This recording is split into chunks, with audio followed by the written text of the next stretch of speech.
Welcome back to episode 10 of the Danger Ranger podcast. I'm your host, Zach Allred, former 175 Ranger, and now native Utahn again. Just moved back last week to Utah, hence the drop in episodes the past 2 weeks was preparing to move from Georgia to here.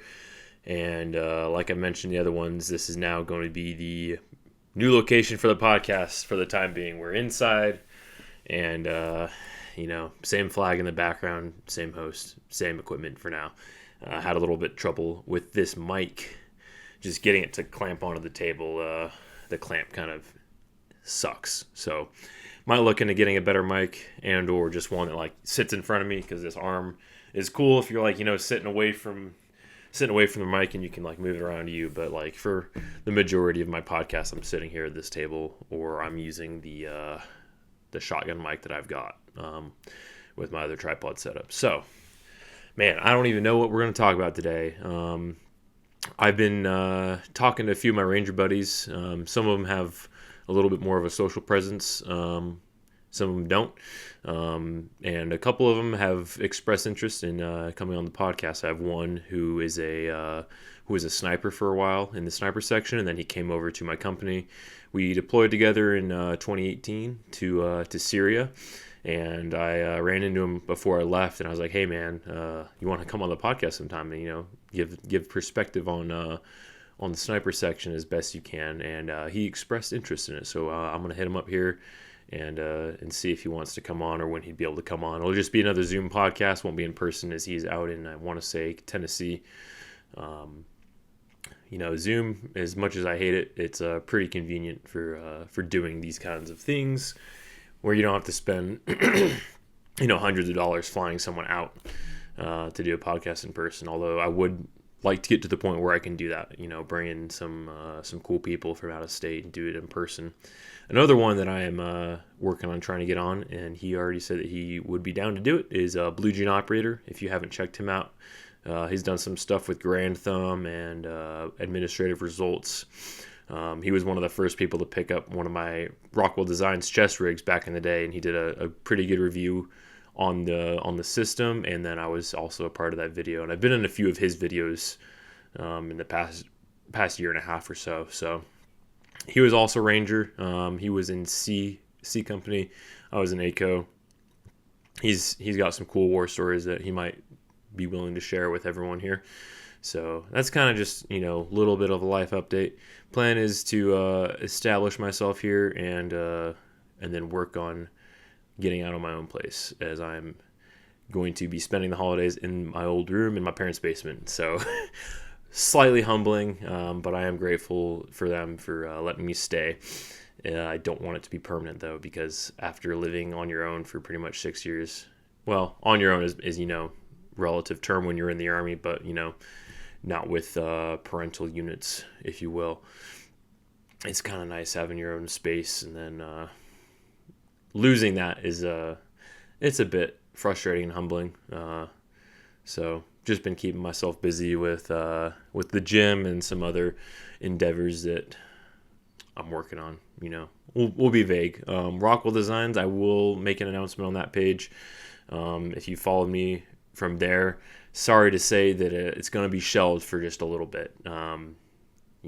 Probably a few good months here. Just because there's not enough room for me to fully run it here at my parents' house, and I'm pretty burnt on the sewing bit. So I want to focus on building a business that I can run from a laptop, because I want to travel and I want to be able to have the flexibility that brings to life. There's a whole bunch of stuff that I want to do. I might go to Thailand for a few months, go train Muay Thai. I've got this freedom that I've got now, and I'm just trying to figure out how to best capitalize on it while I still can, while I'm still young. Yeah. Well, okay, so it's the week of Thanksgiving, and I always liked Thanksgiving growing up. Cool holiday. Enjoyed spending with cousins. I've got a lot of good memories spent over Thanksgiving with my cousins who are from California.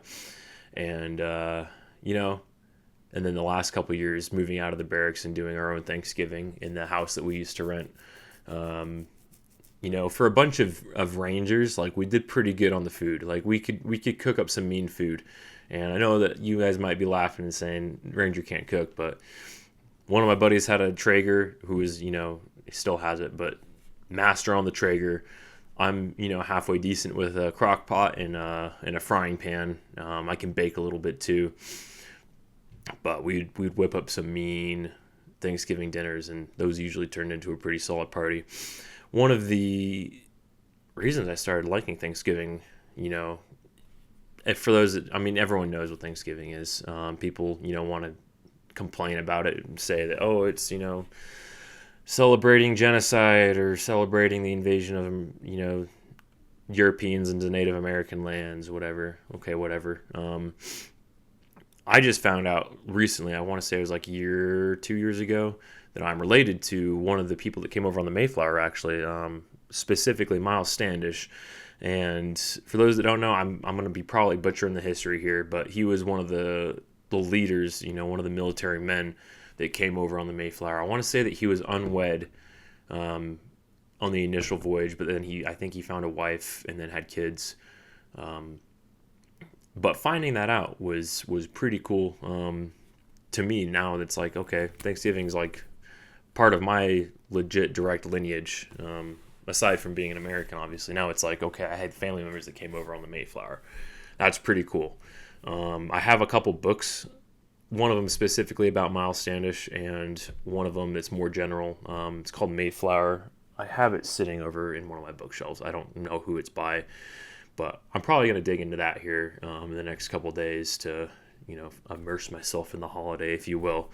And I'll let you guys know what I find and find interesting. But that's something that I've kind of kept from my upbringing in the LDS Church, Mormon Church, is, family heritage and, knowing your lineage and your family history, because it's a huge part of the Mormon faith to know who you came from and then to do, basically try and convert them even though they're dead. There's more information on there out there. That's the one sentence summary. So my family was very into genealogy growing up. So I know I'm related to, I want to say it's John Adams. I'm related to Miles Standish. I'm related to a pioneer named Sarah Good Marshall, who was a British woman who left her husband to join the church. Came over to the Americas on a boat with, I don't know how many kids she has. I should probably know this a little bit more. She had a bunch of kids, and she crossed the plains in a handcart. And man, I think she had to bury a few of her kids along the way. And a lot of the men in the handcart company were telling her, like, hey, like, you're not going to make it. Like, there's no way you're going to make it to Salt Lake. And she ended up proving him wrong. And she was, I think, the first handcart from her company that made it into the Salt Lake Valley, which is pretty neat. And just recently, I was moving from Georgia to Salt Lake, essentially. So I didn't recreate exactly the same route that they did, but I did go up through Missouri and Nebraska and Wyoming, and then came down through Salt Lake and one of the passes there. And man, just driving was difficult. And now I'm, thinking back to my heritage and the pioneers that crossed the plains. It's like, man, that was hard. Like, just seeing, like, being on the rolling hills through Nebraska and Wyoming, like, imagining having to pull all of your worldly belongings behind you in a handcart. And it's not like you can just chill. It's not like you're on a highway. Like, you're fending off, potentially Native American attacks. You're probably undernourished, not getting enough water, not sleeping well because you have to pull security. Essentially, you circle the wagons, literally. And you're walking, 12 to 15 miles a day, which is not very far in terms of the total ground that you have to cover. From Georgia to Salt Lake, it was about 2,000 miles, so give or take. So, about 2,000 miles on average, I would maybe wager to guess from, like New England, where I imagine a lot of them routed through on their way west, New England, New York, those type areas. I want to say it would probably be close to the same mileage, maybe a little less, because I had to come north first before starting to cut west.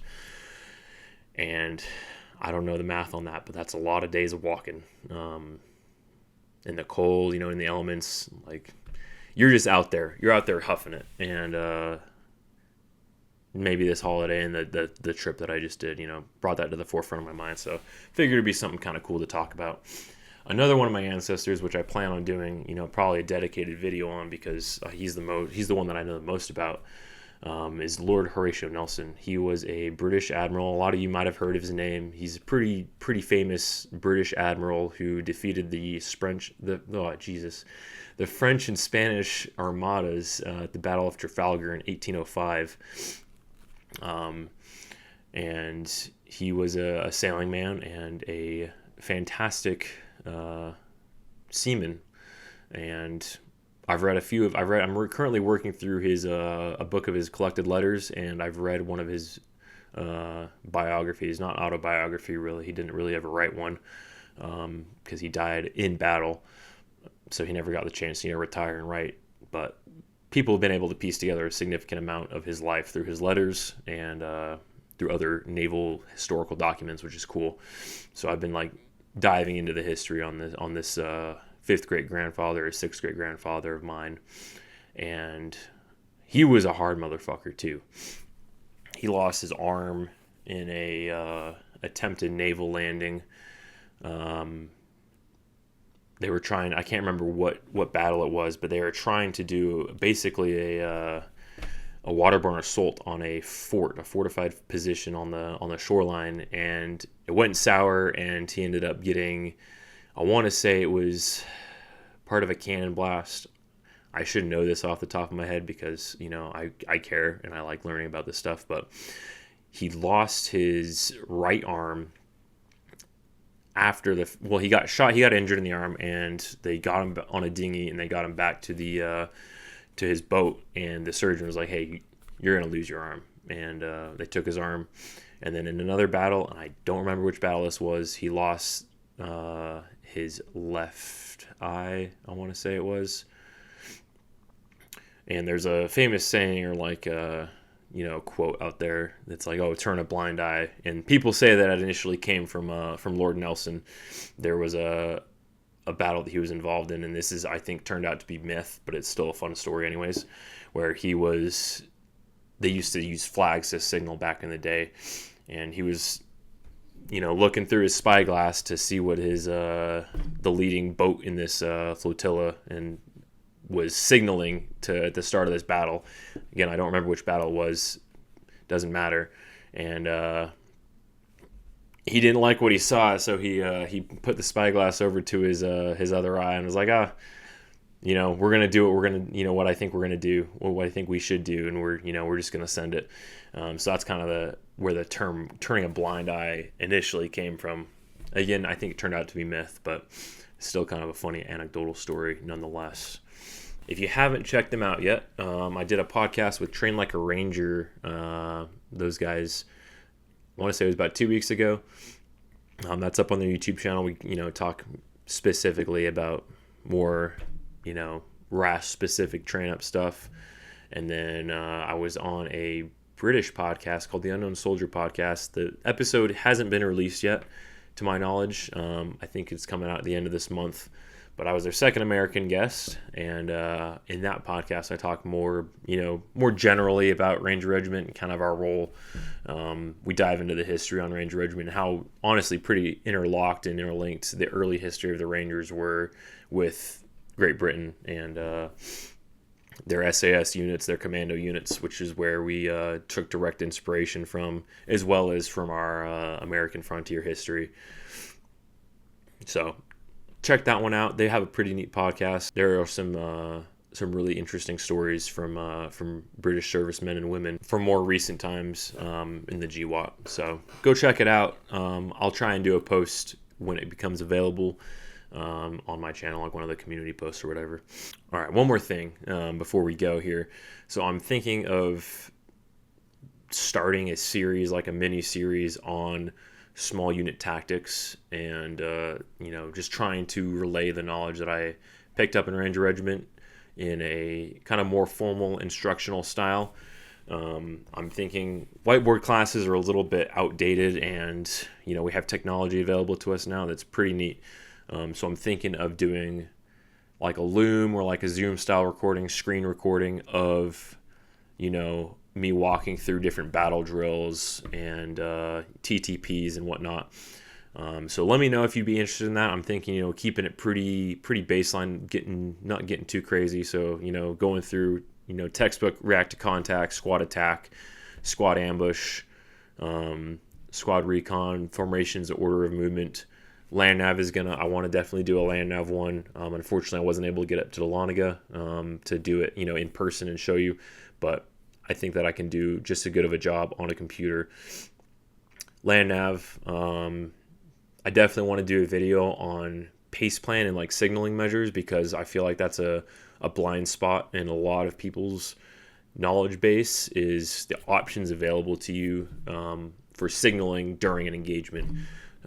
It's kind of something that is, I wouldn't say overlooked, but there's not a whole lot of information out there from people that have used it and done it. I've got a few other ideas, but that's kind of like the gist of what I want to do with a new little mini series.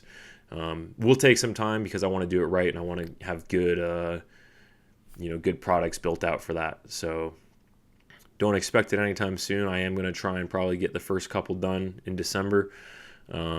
Probably starting with, getting everyone with a baseline of, formations, order of movement, civilian and, more military rules, because most infantry doctrine now is centered around, your machine guns, and that is a little harder to translate across into civilian if you're not rich, unfortunately, or, willing to become a felon. So I'll explain, maybe some of the different options you can take there. In terms of having a suppressive weapon system. We'll save that for those videos. That's it. We're going to keep this one, under 20 minutes today. Thanks everyone for watching and for coming back. Consistency is key, and it's hard to, I've been preaching that in my videos of, you just got to do it, and I fell off the wagon for a bit. So I apologize. Gonna try and be better. That's all you can do, is just try and get back on if you fall off. So yeah, that's it. I hope everyone enjoys their week. Hopefully you have a great Thanksgiving with your families. For the homies that don't get to spend Thanksgiving with their families, I've got friends overseas right now, and they're missing their Thanksgiving and gonna be missing Christmas, New Year's, all that stuff too. Keep up the good work out there. Thanks everyone for watching, and we'll see you next time. Have a good one.